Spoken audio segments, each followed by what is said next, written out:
eno zanimivo, grozno, ali kakorkoli, horror story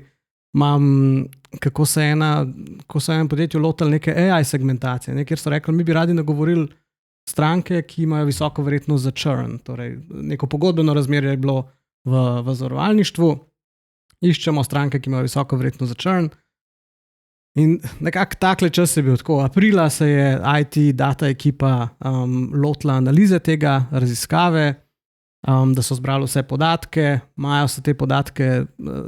obdelali, junija so imeli torej nek seznam podatkov za churn, pa se pa torej že zdaj minili 3 mesece tako. Pa se pa še poletje zgodilo in septembra, mislim, da je šla ven email kampanja ljudem z neko posebno ponudbo, kjer so pač vse so zamudila, ne. Tako da tle je, torej nepovezani podatki so res rak rana, če hočeš nekaj pač personaliziranega narediti. Ja, pa ravno to, ne, če so prej govorili, da stranka zahteva neko izkušnjo in pač vemo, da ne vem, če je stranka nezadovoljna, sam ena od 3 izkušenj, ki jih ima, ali pa ne, če je pa 2 do 3 nezadovoljna, je tako 94% verjetnost, da bo stranka šla, ne, sej ok, so neka razmerja, ko si zavarovan, pa ne vem, imaš, ne vem, naročnino na telefon, pa to ne moreš mogoče takoj zamenjati, ampak ko boš imel pa prvo priliko, a se ti bo pa to nekje, boš imel podzavesti, boš rekel, ok, bom zdaj kar zapustil to. Zdaj, zdi se mi ta del, ko so se zdaj pogovarjala, ko si rekel, koliko je ta relevantnost pomembna. Zdaj, če dodavaš še kompleksnost na drugi strani teh kanalov, ne? Zdaj, kanalov je vedno več, ne? In zdaj ti rečeš, jaz bi pa rad naredil, to sem malo prej omenil, omnichannel pa rečemo multichannel, ne? Multichannel bi pomenil to, da imaš več sistemov in potem nagovoriš z nekim, recimo, isto kampanjo, ampak prek nepovezanih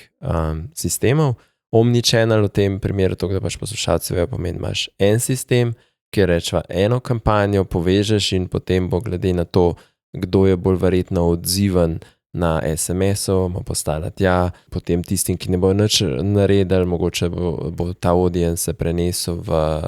Meto za oglaševanje ali pa v Google, pa bo tam nekaj naredili, mogoče nazaj, pa dobiš spet neka kampanja se izvede.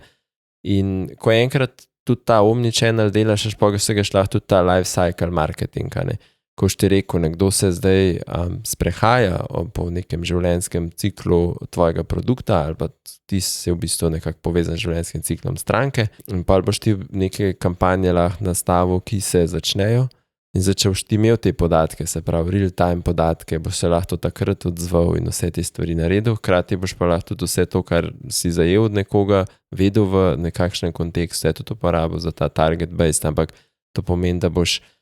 zdaj bolj je omitev, kako hiter lahko ti nek content pripraviš, pa danes vemo, da si lahko zajem tudi v contentu, da že pomagaš in si ti lahko res zelo hiter pri tem, kaj v bistvu daš ven.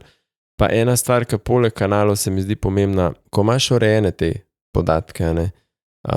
je ta del, da imaš tudi neko predvidevanje, tudi opcije, veš, se pravi, ta del, predicted del, kaj se bo zgodilo, ne, da ti tudi ta orodje malo pomaga, na katere stvari se moram zdaj fokusirati, na katere stranke. Jaz sem rekel, zdaj mogoče na une, ki so